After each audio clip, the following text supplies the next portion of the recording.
Sometimes there are topics we're all sort of curious about, maybe even fascinated by, but getting like real practical information can feel a bit tricky. Yeah, definitely. So today we're diving into one of those. You've brought us a source that really focuses on something many people find incredibly pleasurable, but maybe haven't explored super deeply. Cunnilingus. Exactly. And this isn't just, scratching the surface. The source is called Sex Guide Special Cunnilingus Techniques and Secrets.pdf. It's really packed with insights. Uh-huh. It seems to be from someone who's learned a lot, not just theoretically, but through experience both giving and receiving. Right. So the idea today is to pull out the really useful stuff, maybe some surprising details to help, elevate understanding and skill, but without getting lost in jargon. Absolutely. And what really jumped out at me was that perspective, the author learning as both performer and subject. It makes it feel very grounded. It does, and they even touch on related things like fellatio, anal sex techniques. It's part of a bigger exploration, it seems. So for everyone listening, think of this as us doing the legwork. We're digging into these techniques and secrets so you can get some wisdom, maybe try things out, but always remembering. Everyone's different. That's like the number one rule here, isn't it? Totally. And that actually brings us to a core principle right at the start of the guide. The author says, less is always the best way to start out. Why is that? It sounds a bit counterintuitive. Well, it's about sensitivity, mainly.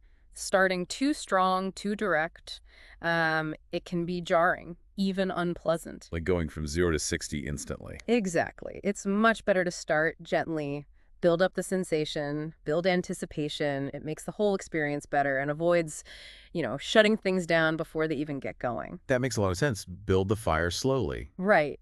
And that ties straight into the next big point. The huge variability between people. The guide really hammers this home. Yeah, it says, don't assume your new partner likes what your last partner liked. You'll eventually meet someone completely different. Which means you have to approach each person with fresh eyes. Or, tongue, I guess. Be curious. Pay attention. No autopilot. It's about being present, right? Yeah. Not just running a script. Precisely. Now, the guide also suggests a specific progression. Like, even with someone you know well, don't just jump straight into cunnilingus. Yeah. Work your way up to it. What's the idea there? It's about building that anticipation we mentioned. Yeah. Making it part of the overall foreplay, increasing the tension and desire. So the eventual act feels even more intense. Exactly. Like savoring appetizers before the main course arrives. It makes you appreciate it more. Okay. So you've built the mood. You're easing into it. Where does the guide suggest starting the actual, oral contact? Not directly on the clitoris initially. The advice is to start with the area around it first. Why is that? Well, the clitoris itself is packed with nerve endings, super sensitive. Direct stimulation right away might just be too much for some people. Starting around it lets them get used to the sensation, build arousal, and then they're more receptive to direct touch later. Gentle escalation. I like it. And this seems to continue with the idea of gradually bringing fingers into play inside the vagina. Yeah, it's that same layered approach. Build up the external arousal first, get things lubricated and sensitive, then introduce internal touch. Jumping straight in might not feel great. Okay, now let's talk tools. The guide generally recommends tongue for the clitoris, fingers for the vagina, and the G-spot. Why that distinction? The author's take is that fingers, even careful ones, can sometimes feel a bit rough on the highly sensitive clitoris. The tongue is softer, more flexible. Okay. Conversely, they feel looking deep inside the vagina isn't always that effective for creating targeted pressure or strong physical sensations compared to what fingers can do. So different tools for different jobs, essentially. Pretty much. And speaking of fingers, the guide spends some time on hand care. Seems basic, but important. Right. Short, smooth fingernails. Non-negotiable. Absolutely. They mention being a guitarist as an example. You have to keep your nails right. Jagged edges or long nails can cause actual pain or scratches. It's easily avoided. A small detail with a big impact. Okay, now for maybe a more debated topic in the guide. Dental dams. The author has a specific view on using them for cunnilingus. They do. The author argues the risk of STI transmission, specifically HIV, via oral sex on a vulva is, statistically speaking, very low. They cite low rates among women who have sex with women as part of the reasoning. Right. Now, it's crucial to say this is the author's perspective. Official health advice might differ, and people should definitely consult broader health resources. Of course, always good practice. The author sort of questions the motivation behind some of the strong advocacy for dams in this specific context. Yeah, they touch on that. It's definitely a point that stands out in the guide. Okay, moving from barriers to bridges, maybe. Mm.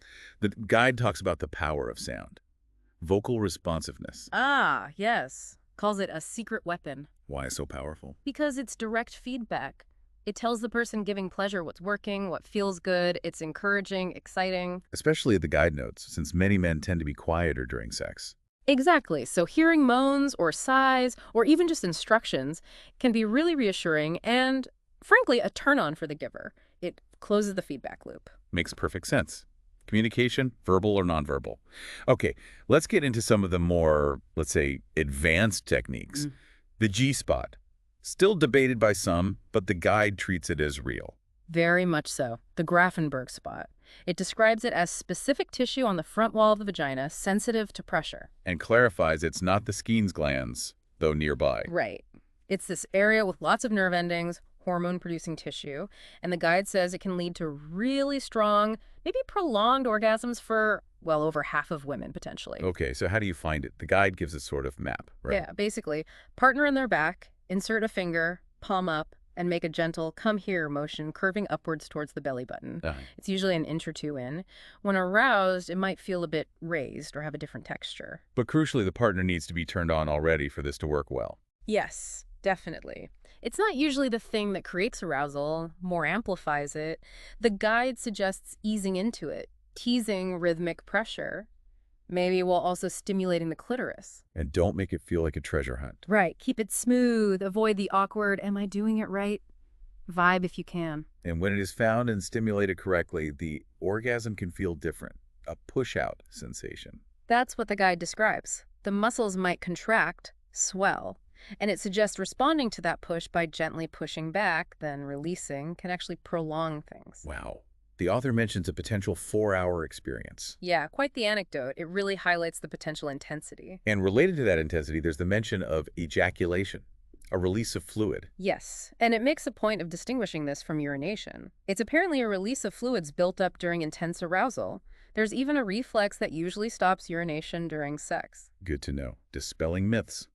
Okay, moving on. Licking the alphabet. This sounds methodical. Yeah. It credits the idea to comedian Sam Kinison, apparently. Really? Okay. The point isn't the letters themselves, but using them as a pattern to keep the licking varied and rhythmic. So you're not just doing the same thing over and over, but the changes aren't random or jarring. So, tracing letters on and around the vulva and clitoris to maintain variety. Exactly. Or use your name or numbers, whatever works. Just a framework for smooth, changing patterns. The guide says maybe don't combine this directly with intense G-spot stimulation. Right. They seem to engage different arousal pathways, the lighter, tracing feel of the alphabet versus the deeper, sustained pressure often needed for the G-spot. Different tools for different moments. Got it. Now, okay, brace yourselves, listeners. Cough drops. Ah, yes. The surprise entry. Using sugar-free menthol or mint cough drops during cunnilingus. What is the reasoning here? The logic is that menthol and mint create that cooling, tingling feeling on mucous membranes. You have those in your mouth and also In the vaginal area, okay. So used carefully, it can introduce this novel, potentially really pleasurable sensation. But there are specifics, right? Yeah. Sugar-free. Definitely sugar-free is the recommendation, though the author notes some debate exists even there. And smooth it out first by sucking on it briefly. Then you could either insert it gently with fingers, if you're already using them, or just apply the minty saliva while licking. Maybe combine it with the alphabet thing. And just breathing or blowing lightly on the area afterwards can enhance the effect? Apparently so. Amplify that cool tingle.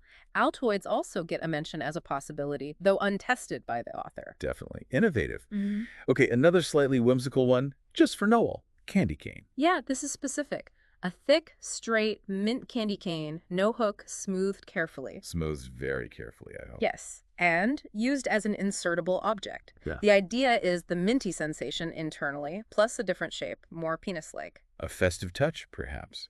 All right, shifting gears a bit. Simulating anal sensations without actual anal contact, but free anal stimulation. How does that work? It's about targeting the part of the vaginal wall that shares nerves with the rectum. Okay, so pressure there can feel similar. That's the idea. It's the wall opposite the G-spot.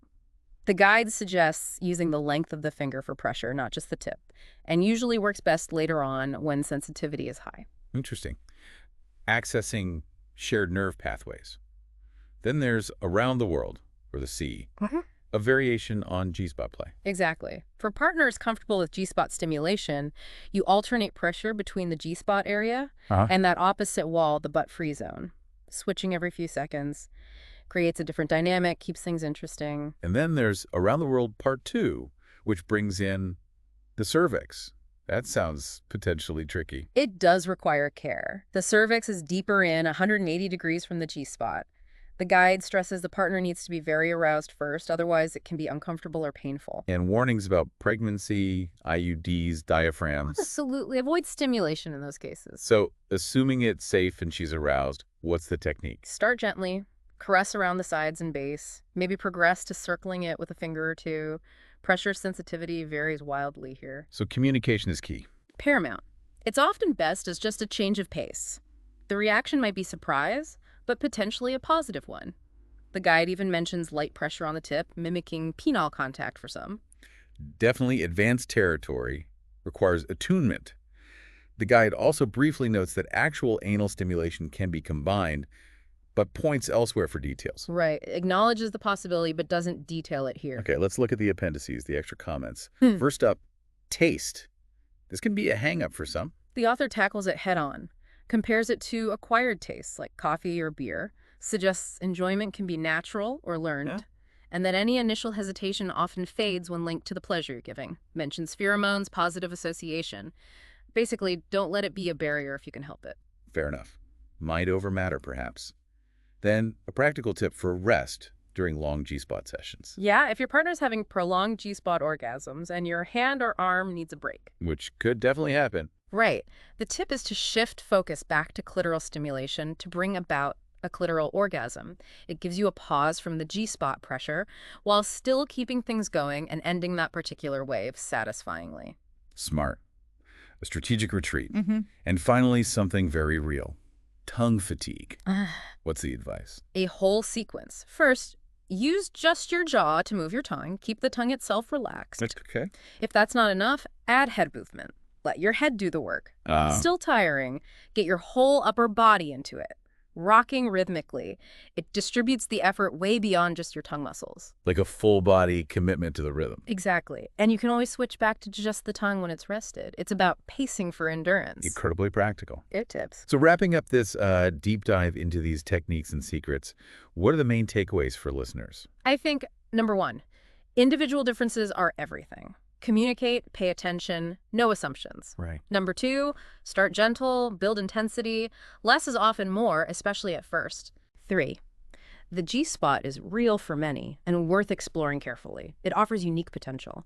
And four, there's a huge range of techniques out there, from the rhythmic alphabet to, well, cough drops. Lots to explore. It really does show the depth and creativity possible. So for you listening, maybe reflect on this. How might it change how you think about intimacy or communicate with partners? Perhaps spark some curiosity for personal exploration. Yeah, absolutely. And maybe the final thought is this. Guides are great, techniques are useful, but ultimately the best experiences come from genuine connection, communication, and really wanting to understand and discover what brings that specific person pleasure. There's always more to learn, always more to explore together.